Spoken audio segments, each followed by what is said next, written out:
तुम्हाला सुद्धा असा जाळीदार कुठली यीस्ट न वापरता किंवा मैदा न वापरता जाळीदार असं ब्रेड बनवायचं आहे, तेही घरी. चला तर मग आज आपण सुजीपासून सॉफ्ट असा ब्रेड बनवूया आणि तेही घरच्या घरी. त्यासाठी मी इथे 1 कप आणि 1/3 कप रवा घेतलेला आहे आणि त्याला मिक्सीच्या जारमध्ये टाकून त्याला छान मी बारीक पिसून घेतलेला आहे. तर आपण इन्स्टंट बनवत आहोत, त्यासाठी आपल्याला रवा छान बारीक करून घ्या. त्यानंतर मी एका बाउलमध्ये 1/2 कप दही घेतलेला आहे आणि 1/4 कप साखर घेतलेली आहे आणि त्याला मी छान मिक्स केलेला आहे. रवा छान बारीक पिसून घ्यायचा आहे, जेणेकरून आपण याला जास्त वेळपर्यंत रेस्टवर ठेवणार नाही आहोत. त्यामुळे आपण इन्स्टंट ब्रेड बनवत आहोत, त्यासाठी आपल्याला रवा हा छान बारीक करून घ्यायचा आहे.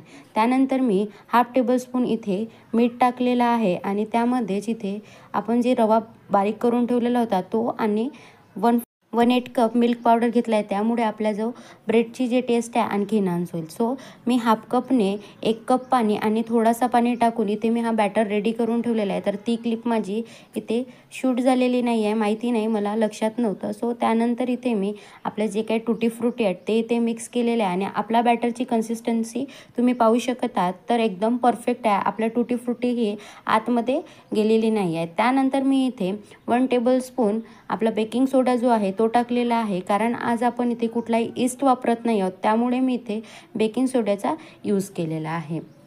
तर इथे आपण छान बेकिंग सोडा टाकल्यानंतर मिक्स करून घेऊ आणि ही प्रोसेस व्हायच्या आधीच आपल्याला आपला टीन रेडी ठेवायचा आहे, जेणेकरून आपण जेव्हा बेकिंग सोडा टाकतो त्यानंतर आपला जो बॅटर हा ॲक्टिव्ह झालेला असतो, त्यामुळे आपल्याला कुठलीही रेस्ट घ्यायची नाही, लगेच आपल्याला बॅटर टाकून घ्यायचे आणि आता आपल्याला टॅप करायचं आहे. त्यानंतर मी एक पातेलं घेतलं आहे, त्यामध्ये स्टँड ठेवला आणि त्यामध्ये मी 25 मिनिटे बेक व्हायला ठेवलेला आहे.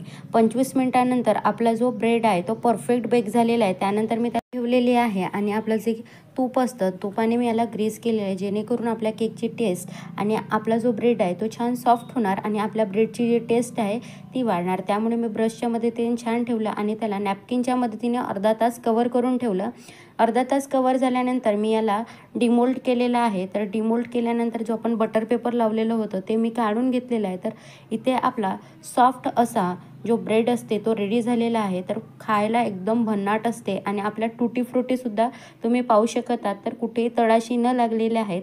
एकदम परफेक्ट आपला बॅटर हा झालेला होता, त्यामुळे आपले टुटी फ्रुटी जे आहेत ते तळाशी लागलेले नाही आहेत. तर इथे आपला सॉफ्ट असा स्पंजी ब्रेड हा रेडी झालेला आहे. तुम्हाला हा सॉफ्ट ब्रेड कसं वाटलं ते कमेंटमध्ये सांगा, कारण तुमची एक कमेंट किंवा एक लाईक माझ्यासाठी खूप काही आहे. तुमचे एक लाईक मला नवीन व्हिडिओ बनवण्यासाठी, मला तुमचा एक लाईक हा खूप प्रेरणा देतो. सो प्लीज तुम्हाला जर आवडत असेल तर